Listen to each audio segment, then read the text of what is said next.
Everybody, it's Luke, the founder of Friday, and in this video, I want to walk you through how Friday can help you share better top-down updates. So maybe to kind of set the stage here, a top-down update is kind of, just mass communication inside your company, right? And so as a leader, oftentimes you run into a few different challenges when trying to communicate at scale. The first is oftentimes, how do you make sure that people see and read your message? Right? And so you have to really think about distribution. So do you use email? Do you use Slack? Do you use, Microsoft Teams? Or do you just hold a meeting? How do you make sure that the information that you need to convey is conveyed to as many people as possible? Right? So it's kind of like you need to clearly think about the content, but distribution is really, really important. And then you also need to think about kind of how do we create feedback loops so that I can understand how well the message is landing, how people, what people think about it. You also need to think about, well, if I send out a message and people don't respond, or if someone doesn't see it, what are the implications and how should I adapt my behavior as a leader depending on the importance of the message? And so in this video, I want to walk you through how posts specifically can help you share better top-down updates in a way that people will actually read. And so yeah, let me walk you through this specifically. So the first is if you navigate to posts, you'll be able to create a new post. Now, a new post could be a variety of things. It could be something like sharing meeting notes after important meetings. It could be proposals, announcements. It's longer form content that typically involves some level of discussion afterwards, in which you have, a series of people and viewers. So let me walk you through an announcement in Friday. So,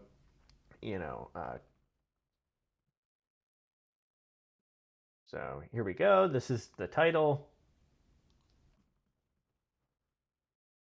That's a little kind of teaser, and then you can get into the content of your message. Right? So I can kind of add different types of content. So in Friday, you could add a list, you could add an image, you can add a GIF, right?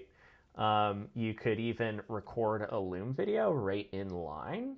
So you could use a mixture of written communication, but also video communication. You could, embed a YouTube video in this if you wanted, or a Loom video. It's really up to you, right? So this is kind of the contents of your message. And Friday can kind of make it fun by integrating and kind of pulling in, GIFs and other tools like Loom. But, this is an example message. Now, when I go to publish, this is kind of where the magic starts happening, at least in Friday. So here you can kind of identify the people that should see the message. And it's one click to add the entire company.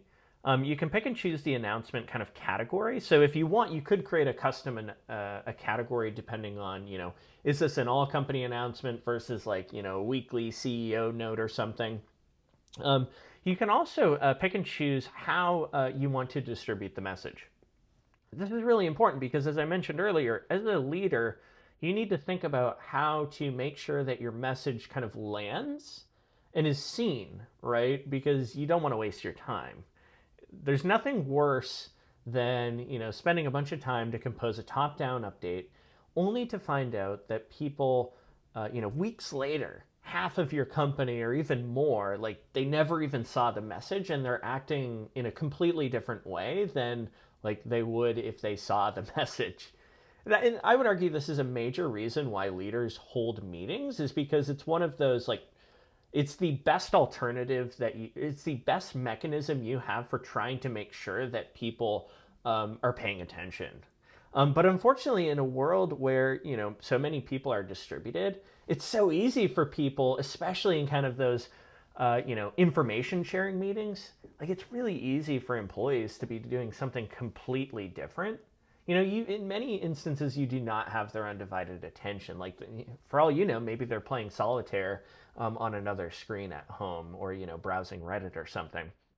So what we have to do is we have to make sure that our message lands, right? And so what we do at Friday is you can cross-post your message into two different channels at once. And this helps solve the issue where, Slack is really noisy, email can be really noisy. And so our view is, well, what if there's a way not only where you could share and kind of roll up your most important communication, But also, how can we kind of make it easy for you to get this in front of as many people as possible? So if you selected Slack and email, we will cross-post this message at the same time in both of those channels. You can choose a channel if you want as well. And depending on the individual's settings, they could also get a Slack direct message, depending on how they have configured notifications with Friday. So you have the potential technically to land in 3 different places at once. I don't have Slack set up on the sample account, so I'm just going to uncheck that. But when I share my message, right, now what I can see, I'm going to go back to posts. And let me just load this. Yeah, here it is. You can see I have my history of announcements. And so this makes it really easy. If I wanted to filter by only announcements versus meeting notes or other, categories, I can do that right in Friday, right? This is a chronological feed of content. I also can pin the post. And so what happens is if I go back to the today view, you can see up here, this is kind of more for the individuals. So it shows meetings and tasks and goals, right? So individuals kind of get really excited about the upper half. But then you as a company have the opportunity to kind of get your message in front of people on a more regular basis, which actually drives behavior change, and at a bare minimum, it drives visibility. And what you can also see if I jump back into posts is that you can see how many people actually saw the message. This is really important because it gives you this insight that allows you to shape your behavior. So if, let's say you post a message, I don't know, on a Sunday night or something, before, let's say, a holiday on a Monday, well, guess what? Probably a lot of people in your company will not see that message. And so therefore, you should think about ways that you can incorporate that communication into, an all-hands meeting or some other type of company-wide event. Additionally, what you can do is you can see here, after the post has been published, people can react, those viewers can react, and can also respond. Both of this information can be synced back and forth with Slack. So if I leave an emoji here and you have the Slack integration set up, it will sync out into Slack as well, which is really kind of fun. The same is true for comments. And so this helps make sure that the communication is landing, but is also in tools that people like using. So yeah, in a nutshell, this is how Friday can help you with your top-down communication. Communication at scale is tricky, but you need to really think about distribution, think about creating redundancy. How can I make sure that important communication is seen and isn't missed? And then you can also have a feedback loop through emojis and comments. So anyway, I hope this video makes sense, but this is how you can use Friday to level up your internal communication. Anyway, thanks, and I hope you have a great day.